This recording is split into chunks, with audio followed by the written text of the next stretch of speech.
particular year. All right, now on to another issue. As mentioned earlier, KwaZulu-Natal yesterday welcomed a Qatar Airlines flight.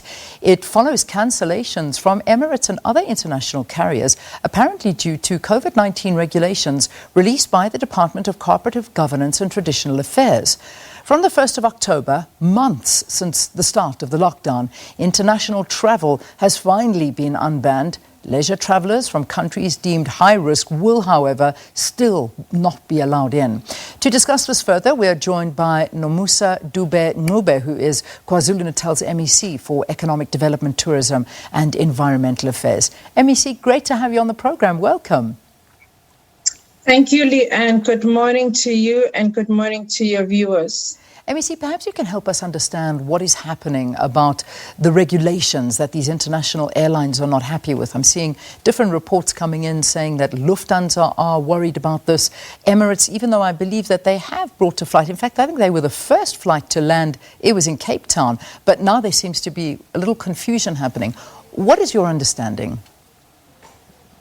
Well, our understanding, Leanne, is that there are discussions that the ministers at the national level are resolving around this issue. We do believe that there might have been a miscommunication because Qatar, as you already said, actually landed safely and to our excitement yesterday afternoon following the earlier arrival that was cancelled of Emirates airline, and we are very optimistic that this week the matter should have been resolved, and Emirates will be landing very soon in King Shaka International Airport. Yeah. In terms of airlines that came in prior to the ban, who will and who won't be landing at King Shaka at the moment? Are you aware of these lists of airlines that are going to be operating this route and those that have decided, look, we're not going to? There's just too many restrictions at this point. Well, most of the airlines that we had are very optimistic to resume their schedules in King Shaka International Airport. We have been in discussion with the British Airways, and they are very happy to resume. They've given us an interim date of December. Emirates, Turkish Airlines, they've also are very eager to start their airlines. We are also pursuing through our committee that is called the Routes Committee, which always deals with negotiations and discussing the new routes and strategic routes that we want to pursue as King Shaka International Airports that travel direct to our airport. We are pursuing those strategic routes that we were in advanced stage of discussion prior to the lockdown. So we will be continuing with those discussions.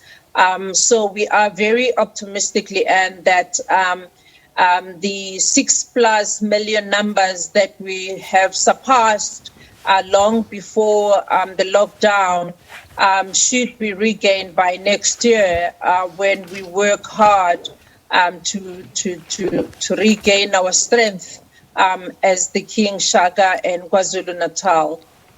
I know that some of the airlines were not happy with the rules that have been set in place by the South African government in terms of the travel restrictions, and some talk to, the fact that the pilots and those that are working on the aircraft have to go into quarantine. They're not allowed free movement and things like that. From your knowledge, how much interaction and discussions were actually held with the airlines in order to come up with the rules that have been set in place? Or is it really just the mandate of the South African government to say, look, these are the rules, you either abide by them or you can't come in?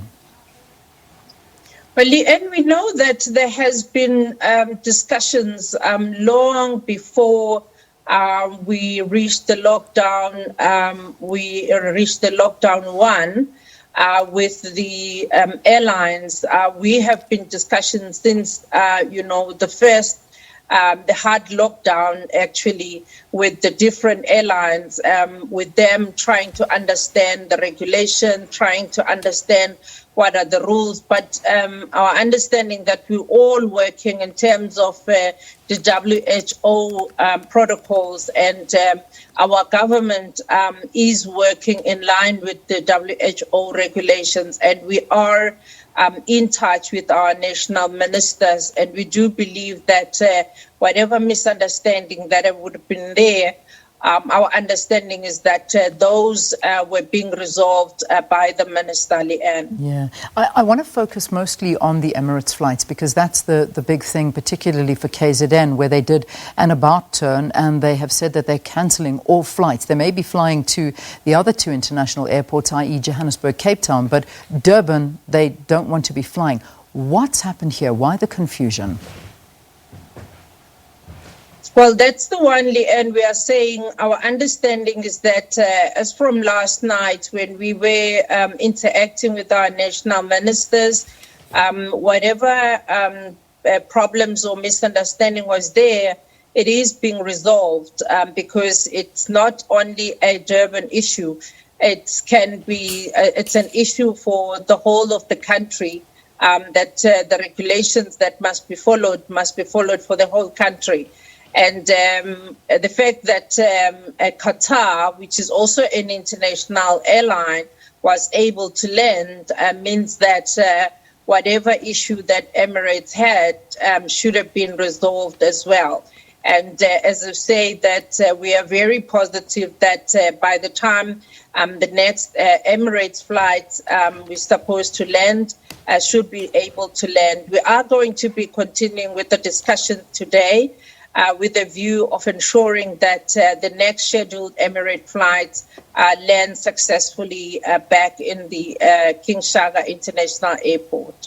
How much does, particularly when we look at KZN, depend on international tourism? Because, you know, at this point, I imagine there's this push to get more domestic travel than the international travel, because there's still a lot of nervousness. But obviously, international travel is something that is needed in order to boost those numbers, you know, and try and get the recovery and the economy going. However, domestic travel is really that industry that needs to be elevated to the highest levels, if possible. Yes, definitely, Leanne. Domestic travel is going to be our main, focus at the moment.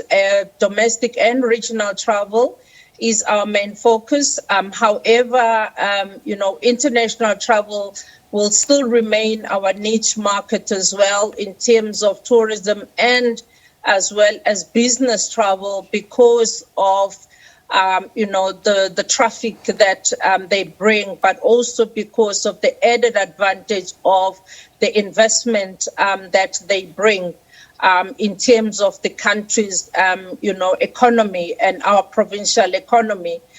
So we will still be pursuing those international travelers because there is a lot more that we do get from the international travelers. Our domestic travelers, we believe that even at the moment, we've been seeing a lot of travelers even traveling ground travel at the moment, which is quite exciting. Our numbers at the moment are looking very well. Looking from now up till the festive season, they're looking very good. And we're working with all our travel partners in terms of looking at the kind of packages that they are having, and they're looking quite exciting.